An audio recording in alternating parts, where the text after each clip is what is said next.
Ibihe byiza cyane kuri udukurikiye, iki kimera murimo mubona ni umuti ukomeye cyane, ukaba umuti umugore cyangwa se umukobwa wese agomba kuba amenya. Hari impamvu nyamukuru zigomba gutuma niba uri umugore ukaba uri umukobwa ugomba kumenya uyu muti icyo uba ugomba kugufasha. Muri iki kiganiro tugiye kuvuga kuri iki kimera turebe indwara kivura, kuko kivura indwara nyinshi mu mubiri w'umuntu. Hanyuma nawe uri umugore uri umukobwa uraza nawe kumenya iki kimera icyo gikwiye kuba kigufasha mu buzima bwawe, kubera ko kivura indwara nyinshi zaba iz'abagore ndetse n'indwara nyinshi zitandukanye. Tugiye kubivugaho turebere hamwe uburyo wagikoresha iki kimera kikakuvura, uburyo wagitegura, ndetse kandi turaza no kuvuga abatemerewe gukoresha uyu muti, kuko umuti ntabwo uba wemerewe buri muntu wese. Hari abantu baba batemerewe gukoresha uyu muti, nawe rero uraza kuba usobanukirwa. Uyu muti rero nta wundi ni uwitwa Wivredo, abenshi bakunze kwita urugingo cyangwa se urugingo rw'amazi. Mu rurimi rw'icyongereza bawita water pepper mu cyongereza. Uyu muti hari n'abawuzi cyane ku izina ryitwa igorogonzo. Uyu muti rero uraza gusanga uwuzi, cyangwa se niba utanawuzi uraza gusobanukirwa byinshi kuri wo. Reka rero tubane kugeza dushoje ikiganiro, nibwo uraza kuba umenya byinshi kuri uyu muti. Ngiye tugiye kubana ni Nathaniel Fiabora, ngusabye gukora subscribe niba aribwo ubonye iyi channel, hanyuma wibuke gukora like, comment ndetse unasharing ikiganiro ku zindi nshuti kugira ngo zigende zibona uburyo uyu muti ari igitangaza mu kuvura indwara zitandukanye mu mubiri w'umuntu. Ikaze. Ubundi iyi Wivredo ni umuti mu kinyarwanda bawita urugingo rw'amazi cyangwa se igorogonzo. Uyu muti uvura indwara nyinshi bitewe n'uko urimo ibinyabutabire byinshi kandi bivura. Harimo intungamubiri nyinshi, harimo ibyitwa flavonoide, harimo ibyitwa essential oil, harimo vitamine C, harimo minerals nka magnesium, potassium ndetse na calcium. Izo zose ni intungamubiri ziboneka muri iki kimera, kandi izi ntungamubiri zizwiho kuba zifite umumaro uhambaye cyane mu kuvura indwara z'imbere mu mubiri, indwara zigaragara inyuma, cyane cyane nk'indwara z'uruhu. Abantu bagira ibibazo byo kugira mikorobe ziza ku ruhu zikarwangiza. Iki kimera kandi kizwiho kuba cyagufasha kuvura ibisebe, biriya bisebe usanga byaratinze gukira ku muntu bitewe n'amamikorobe aba arimo adapfa gukira vuba. Iki kimera rero hari uburyo gikoreshwa ukakivurisha ibisebe kandi bikaba byakira vuba. Ikindi kandi iki kimera, ubwo ndi kuvuga ku ndwara gishobora kuba cyavura ku mubiri w'inyuma, kiba gifasha gusukura uruhu rwanduye cyangwa se rwifitemo infection. Kuri ujya kubona ukabona nk'uruhu ruri kuzaho uduheri tugapyoka ukuntu, iyo ukoresheje kiriya kimera uriya muti uragufasha cyane. Ikindi kandi gishobora kuba cyakuvura n'indwara z'igifu. Abantu baba bafite ibibazo byo kuribwa igifu cyacitse ibisebe, abantu baba bafite ibibazo byo kuribwa mu nda bya hato na hato, iri gorogonzo cyangwa se iyi Wivredo ishobora kugufasha ikakuvura ibibazo byo kuribwa mu nda bya hato na hato, bitewe n'uko igifu kiba gifitemo uburozi bugenda busigara buturuka ku byo kurya wa mwanda rero niwo twita uburozi uba wagiye ugenda usigara mu gifu. Rero iyo ugikoresheje iki kimera kiragenda kigasukura, kikakurinda kuba wahura n'ibibazo byo kurwara igifu. Noneho rero ku bagore ndetse n'abakobwa, hari ubwo twavuze ngo iki kimera hari impamvu mugomba kukimenya.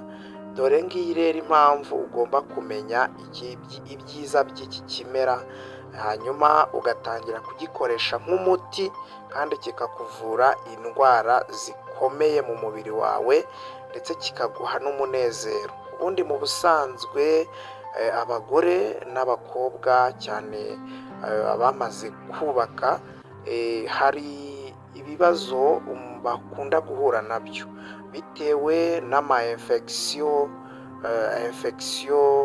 z'inkari, infection zindi zo mu myanya ndangagitsina y'abagore, zikagenda zikabazahaza, aho usanga ibimenyetso bimwe na bimwe byo kwishimagura mu myanya ndangagitsina bitewe n'ayo ma-infection.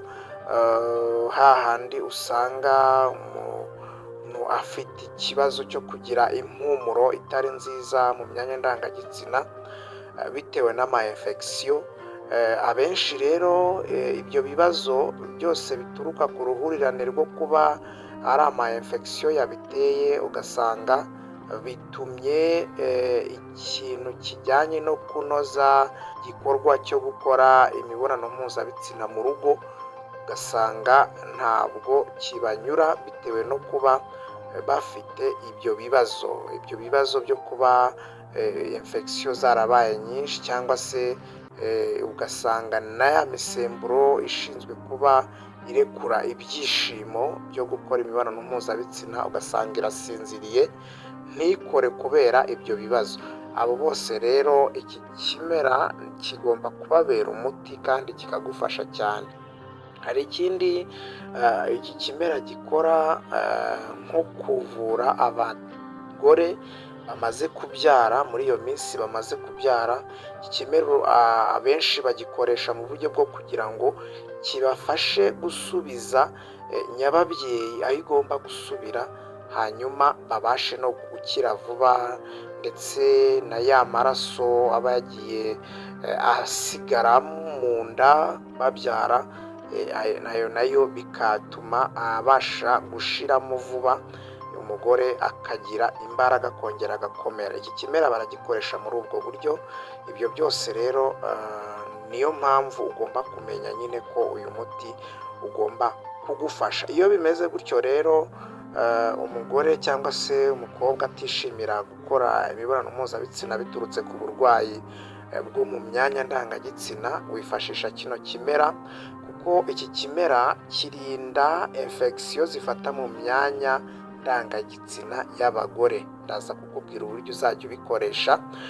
Gisukura imbere, kiragenda kigasukura imbere ama-infection arimo imbere, hanyuma kikavura ndetse kikavura n'ibyo bita kumagara. Hari uburyo usanga nk'umugore cyangwa se umukobwa atagira nk'amavangingo, niba uzi ko ufite icyo kibazo, utagira ububobere mu gihe cyo gukora imibonano mpuzabitsina bitewe n'ubwo burwayi bwagiye bugufata bw'ama-infection, birakwiye gukoresha iki kimera kikagufasha. Kiragenda kigasukura imbere mu myanya ndangagitsina y'imbere ndetse no mu myanya y'inyuma, bigatuma utishimagura cyangwa se ngo wumve wokerwa mu gihe cyo gukora imibonano mpuzabitsina. Ikindi kandi iki kimera cyangwa se uyu muti utuma abagore bagira amavangingo bitewe n'uko nacyo ubwacyo cyitwa urugingo rw'amazi nk'uko benshi bakunda kucyita. Gifasha kandi kongera ubushake mu gihe cy'imibonano mpuzabitsina bitewe n'uko ubwacyo kiragenda kigasukura, kikica amamikorobe, ama-infection nyine, hanyuma umugore agakora imibonano mpuzabitsina ayishimiye, hanyuma kikongera umusemburo witwa estrogene. uyu musemburo rero nawo ukaba ushinzwe gutuma urekurwa, nyine urarekurwa bigatuma umugore yumva nyine yishimiye imibonano mpuzabitsina. Ikindi kandi gishobora gufasha abagore bageze mu myaka yo gucura muri kirya gihe cya menopause, ntibabe bahura n'ingaruka zo gucura. Byinshi byo twagiye tubivuga nko mu kiganiro, hari ikiganiro twakoze tuvuga ibimenyetso bya menopause ndetse n'ibyo umuntu ashobora guhura nabyo ageze mu gihe cya menopause. Ibyo byose rero iyo ukoresheje iki kimera nk'umuti kiragufasha cyane. Rero hari uburyo ugikoresha niba uri umugore cyangwa se uri umukobwa ugira ngo kigufashe kugira amavangingo, kigukize ama infection, haba infection trichomonas, infection zo mu myanya ndangagitsina muri rusange. Iki kimera uragifata ukagisekura amababi yacyo, hanyuma ukayateka mu mazi ariko ntabire cyane, hanyuma ukayareka akaba akazuyaza, ugashyira nko mu basi, warangiza ukayitawaza cyangwa se ukayicaramo umwanya hagati y'iminota 5 n'iminota 10, yamara guhora ukayamena. Hanyuma ukajya unateka amababi yayo, hanyuma ukayanywa mu mazi, ukanywa nka mu gitondo cyangwa se nimugoroba, ku munsi nibura inshuro imwe bitewe n'igihe uboneye umwanya, ariko icyiza ni uko wawunywa nimugoroba witegura kujya kuryama. Ibyo ni ku bagore ndetse n'abakobwa. Hanyuma rero mu busanzwe iki cyatsi n'ubundi kizwiho kuba kigabanya n'umuvuduko w'amaraso uri ku rwego rwo hejuru, kuko gituma amaraso atembera neza, bigatuma amaraso atafatanira mu mitsi.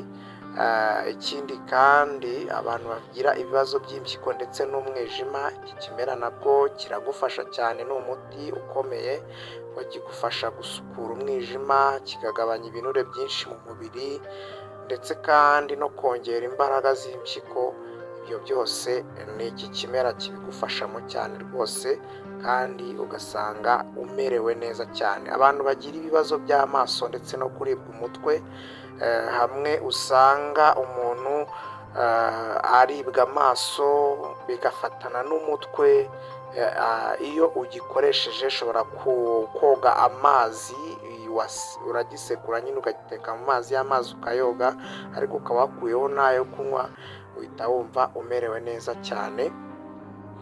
Ikindi kandi buriya iki cyatsi cyangwa se iki kimera gishobora no kugufasha ku bantu bagira ibibazo cyangwa se basanzwe babana n'uburwayi bwa diyabete.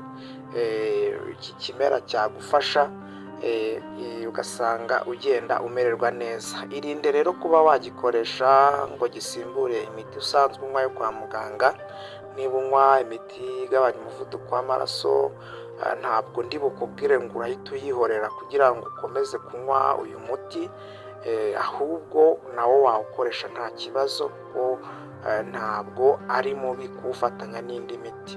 Ikindi kandi mu gihe unywa uno muti wawunyweye, irinde kuba wanywa amata kuko ntabwo bikorana, ariko byanaterwa n'umubiri wawe. Ushobora kuba wanywa amata ugahita ugira allergie kuko gifite ibinyabutabire bishobora guhangana n'ayo mata.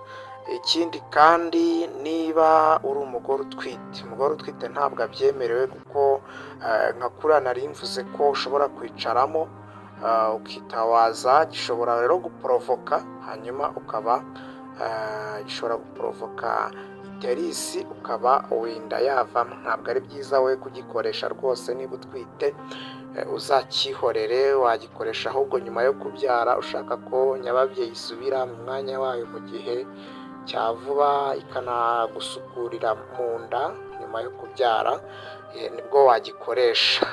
Hanyuma rero ku bantu bafite ibibazo by'uruhu, ushobora kugikoresha mu buryo bwo kukisiga, wisiga hari ise, hari ibishishi byo mu maso, bikagufasha cyane kuko iki ni ikimera gikomeye cyane.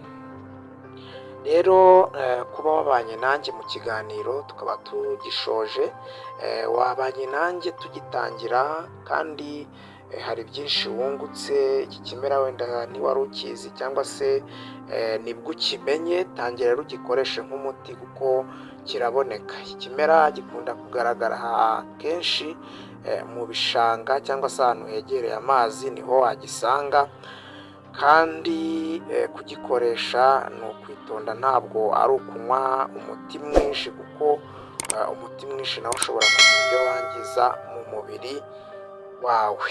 Rero iki kimera gifite byinshi mu mubiri wawe kigomba guhinduramo, tangira ugikoreshe nk'umuti kugira ngo umererwe neza cyane. Kuba wabanye nanjye rero ntabwo nakubwira ngo genda udakoze subscribe. Kora subscribe kandi wibuke gukora like, sharinga ikiganiro ndetse utwandikire no muri comment kuko ibitekerezo byanyu nabyo tuba tubikeneye kugira ngo twungurane ibitekerezo. Ndabakunda cyane, mbifurije kugubwa neza.